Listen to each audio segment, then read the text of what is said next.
दोस्तों स्वागत है एक बार फिर से हमारे दर्पण ज्ञान गीता यूट्यूब चैनल में। दोस्तों आज हम आपके लिए लेकर आए हैं बहुत ही ज्ञानवर्धक प्रसंग।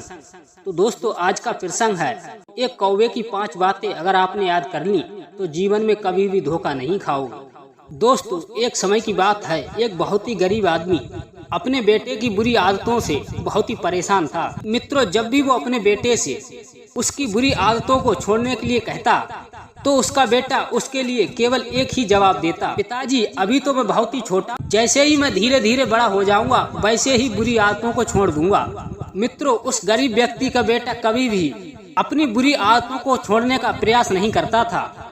ऐसे ही धीरे धीरे समय व्यतीत होता गया। एक बार उस गरीब व्यक्ति के गाँव में महात्मा जी आ गए और महात्मा जी के साथ में एक कौवा भी था, जो कौवा बहुत ही ज्ञानी एवं सज्जन था।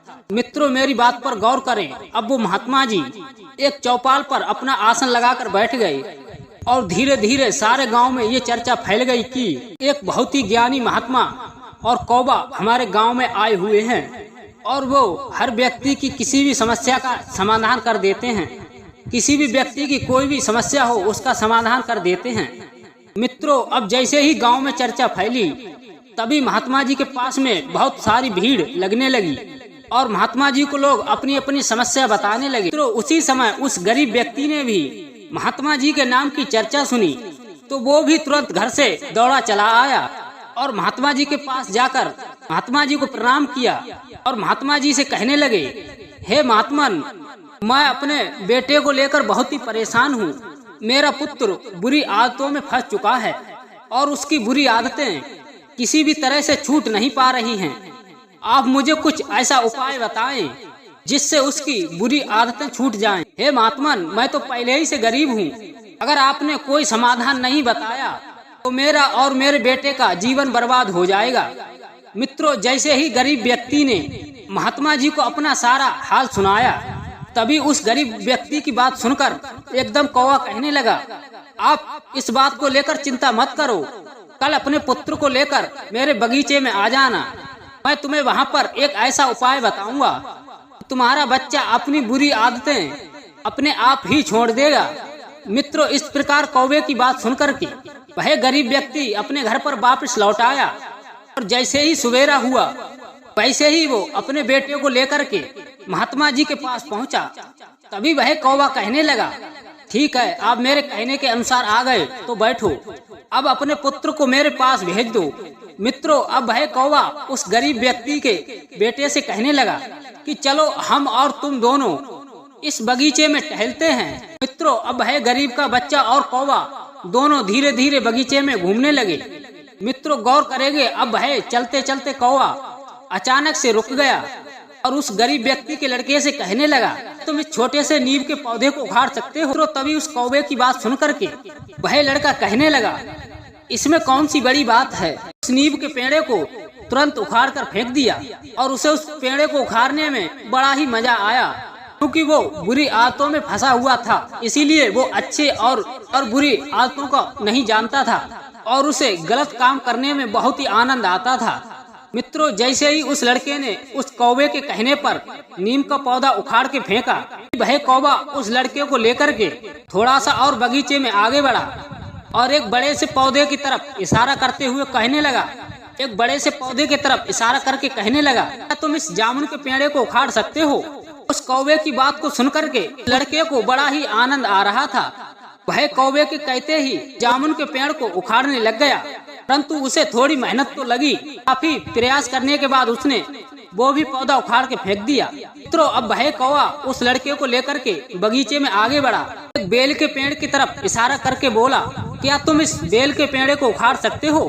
तभी उस कौवे की बात सुनकर के वह लड़का तेजी से दौड़ा और उस बेल का पेड़ उखाड़ने के लिए जोर जोर से ताकत लगाने लगा। मित्रों उस लड़के ने उस बेल के पेड़े को उखाड़ने की बहुत ही कोशिश की, अर्थात उखाड़ना तो दूर वो लड़का उसे हिला भी नहीं पाया। मित्रों जब उसने बहुत ही प्रयास किया और उसके सारे प्रयास विफल हो गए, अर्थात फेल हो गए, लड़का उस कौवे से कहने लगा, ये तो पेड़ बहुत ही मजबूत है, इसे उखाड़ना मेरे बस का नहीं है। मित्रों अब उस लड़के की बात सुनकर के वह कौवा कहने लगा, अब बेटे मेरे पास आओ और मेरी बात को ध्यान से सुनो। कि तुम्हारे पापा तुम्हारी बुरी आदतों की वजह से बहुत ही ज्यादा परेशान रहते हैं। कहने के अनुसार तुमने नए पौधे को तो उखाड़ कर फेंक दिया, अर्थात पुराना पौधा तुम नहीं उखाड़ पाए। तो बेटे ध्यान से सुनो, ऐसा ही बुरी आदतों के साथ होता है। जब वो आदतें नई नई होती हैं तो उन्हें छोड़ना बहुत ही आसान होता है, और जब वो जैसे जैसे पुरानी होती जाती हैं तैसे ही उन बुरी आदतों को छोड़ना बहुत ही मुश्किल हो जाता है। मित्रों, इस प्रकार वह कौवा उस लड़के को बगीचे में बैठाकर अपनी सभी बातें बताने लगा, और वह कौवा कहने लगा, बेटा आज मैं तुम्हें बुरी आदतों के बारे में बताता हूँ जिनको तुम्हें बहुत ही मन लगा के सुनना है, क्योंकि ये बुरी आदतें ही व्यक्ति के बर्बादी का कारण बनती हैं, और इन बुरी आदतों को जल्दी से त्याग देने में ही इंसान की भलाई है। मित्रों, नंबर 1 आलस हर एक व्यक्ति का सबसे बड़ा शत्रु है, और इस आलस से हर व्यक्ति को नुकसान उठाना पड़ता है। किसी भी व्यक्ति को हर व्यक्ति को अपने अनुशासन के अनुसार जीना चाहिए, और हर कार्य को निश्चित समय पर करना चाहिए। आलस से त्याग कर देना चाहिए, आपका हर काम सही समय से और सही ढंग से हो सके।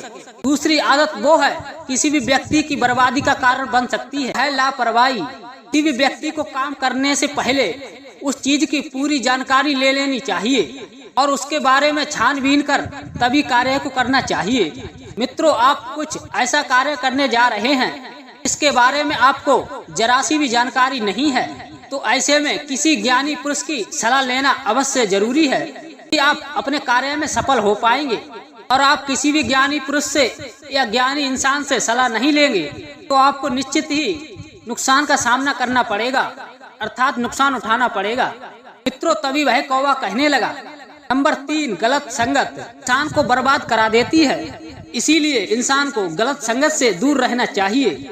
मित्रों, कोई भी व्यक्ति जैसी संगत में रहता है वैसा ही बन जाता है, और बुरी आदतों वाले व्यक्ति की जिंदगी नरक बन जाती है, और वह व्यक्ति अंधकार की तरफ बढ़ता चला जाता है। तो ध्यान रखना, गलत संगत हमेशा व्यक्ति को उससे उसके लक्ष्य से भटकाने का कार्य करती है, और कोई भी व्यक्ति अपने कार्य में उसी आदत के वजह से सफल नहीं हो पाता, और अपने सारे जीवन भर दुखों का एवं कष्टों का सामना करना पड़ता है, और उसका जीवन पूरी तरह से नरक बन जाता है, जिसमें चलते वो कभी भी सुख नहीं पाता। मित्रों, तभी वह कौवा कहने लगा, नंबर 4 होता है नशा। हद से ज्यादा नशा करने की आदत किसी भी इंसान के जीवन को बर्बाद करके रख देती है। नशे से केवल उसके शरीर की हानि ही नहीं बल्कि मानसिक और गरीबी आती है, क्योंकि नशा करने वाला व्यक्ति गलत संगत में पड़ जाने के कारण घर एवं जायदाद भी बेच देता है, जिसके कारण गरीबी के लक्ष्य पर पहुंच जाता है। इसी के चलते अपने जीवन को बर्बाद कर लेता है। मित्रों, तभी वह कौवा कहने लगा कि नंबर 5 काम। जिन लोगों को विषय वासना की बुरी लत लग जाती है उनका जीवन भी बर्बाद हो जाता है। इससे व्यक्ति के मानसिक और शारीरिक दोनों ही स्वास्थ्यों पर असर पड़ता है। इसीलिए इस आदत का भी तुरंत ही त्याग कर दें, अन्यथा सारे जीवन भर दुखों का सामना करना पड़ेगा और आपके जीवन में कभी भी खुशहाली नहीं आएगी। तो मित्रों, कौवे की इन बातों को सुनकर के गरीब व्यक्ति के लड़के ने प्रतिज्ञा ली कि मैं अब हमेशा के लिए इन बुरी आदतों को आज ही से छोड़ दूंगा, कभी भी किसी भी गलत कार्य को नहीं करूंगा, चाहे कोई भी मुझे कितना भी लालच दे। ईश्वर ने हमारे लिए जीवन अनमोल दिया है, इसीलिए यदि हमें जीवन में खुशहाल रहना है तो आलस और लापरवाही और गलत संगत, नशा और विषय वासनाएं, इन सब का त्याग कर देना चाहिए। और आप इन सभी आदतों से दूर रहेंगे तो आप जीवन में निश्चित ही अपने जीवन में हर मंजिल को प्राप्त कर पाएंगे और आपके जीवन में हमेशा खुशहाली आती रहेगी। तो मित्रों, आपको हमारी ये कहानी अगर पसंद आई हो तो हमारे दर्पण ज्ञान गीता यूट्यूब चैनल को सब्सक्राइब अवश्य करें और बेल आइकन प्रेस करें, जिससे ऐसी ही ज्ञानवर्धक कहानियाँ आप तक पहुँचती रहें। तो मित्रों, मिलते हैं ऐसी ही किसी ज्ञानवर्धक कहानी के साथ। तब तक के लिए जय श्री कृष्ण, जय श्री राधे।